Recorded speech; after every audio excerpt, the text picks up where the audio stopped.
Hey, this is Charlie. Welcome to this video. Today I'm going to talk to you about the vagina. I'm going to give you some facts and some things that you need to know about the vagina that many people don't know and that can help you have better sexual experiences. The first thing you need to know is that the vagina has two main sensitive areas or sensitive spots.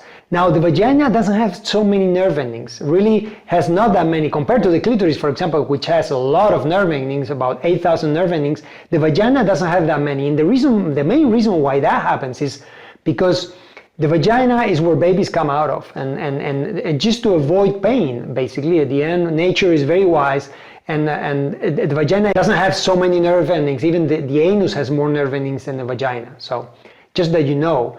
But the vagina has two main sensitive spots that can lead to orgasms, to vaginal orgasms.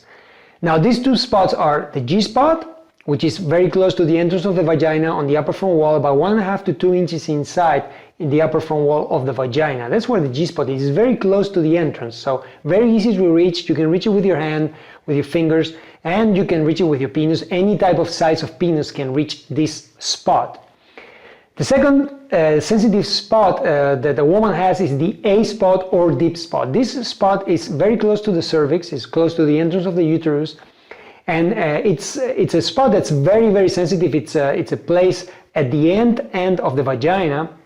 To reach this spot, any person, any man with regular size fingers, they can reach it, especially the front wall. This spot is sort of like divided in two. It's in the upper front wall and also on the lower wall of the vagina, at the end of the vagina. That one's a bit deeper and it's a bit more difficult to get to, but you can always get there with your penis. Actually, many women report that with deep penetration, sometimes they have this sensation of a lot of pleasure, and that's the A spot or the deep spot. These two spots, if stimulated correctly, can lead to female orgasms, to vaginal orgasms. Now, the second fact that I want to give you is that is it vaginal orgasm or only clitoris orgasms?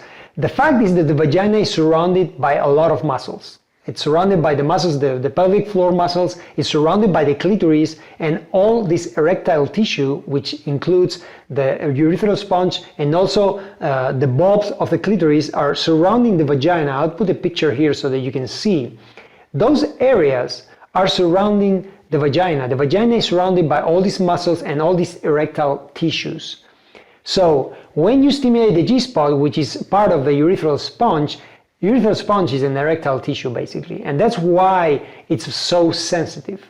That's why when you stimulate the vagina, the woman gets aroused, because that erectile tissue starts to get excited, to get aroused. Same thing with the pelvic floor muscles, which squeeze the vagina and make it feel, because at the end, when a woman squeezes the vagina during penetration, she feels more, she feels pleasure, especially in that sensitive area like the G-spot or the A spot. So, is it clitoris orgasm or is it vaginal orgasm? How you differentiate both of them?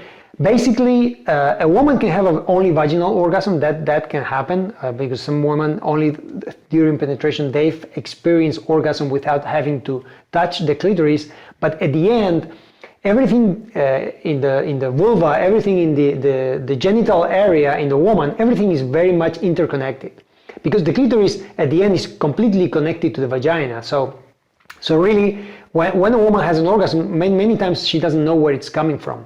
The fact is that the vaginal orgasm, normally it's a deeper type of orgasm, is where there's contractions in the vaginal walls, and she feels sort of like a deeper type of orgasm. Of course, this is what women report. I'm not a woman, but that's what most women report. And also many women report that they need to sort of like stimulate the clitoris in order to have a vaginal orgasm. So it's difficult to really know exactly where the orgasms are coming from because everything is so interconnected, and most of the time women experience blended orgasms. Finally, the third fact that I want to share with you here today about the vagina is that you must exercise your vagina. Just like you want to have a nice fit body, you must exercise your vagina, your genital area. This is called genital fitness if you want. But you must do that, because if you want to have stronger orgasms and control your vaginal walls, if you want to have a squirting orgasm, you must have these strong muscles. You must have a very strong PC muscle and a very strong pelvic floor. This is going to help you have control over your vaginal walls, you're going to be able to squeeze, and you're going to be able to feel much more while you're having sex. And when you're contracting your muscles, you're going to experience a stronger, intense sensation. So having a strong pelvic floor is a must for any woman that wants to have very intense and strong orgasms. So genital fitness is as important as your body fitness if you want to have a great sex life. That's it for this video. I hope it serves you. Make sure you comment on the video below. Make sure you give 2 thumbs up. Subscribe to the channel if you've never done so. And if you want to go deeper into information about sex, make sure you visit my website, sexualrevolution.online. And I will see you very soon.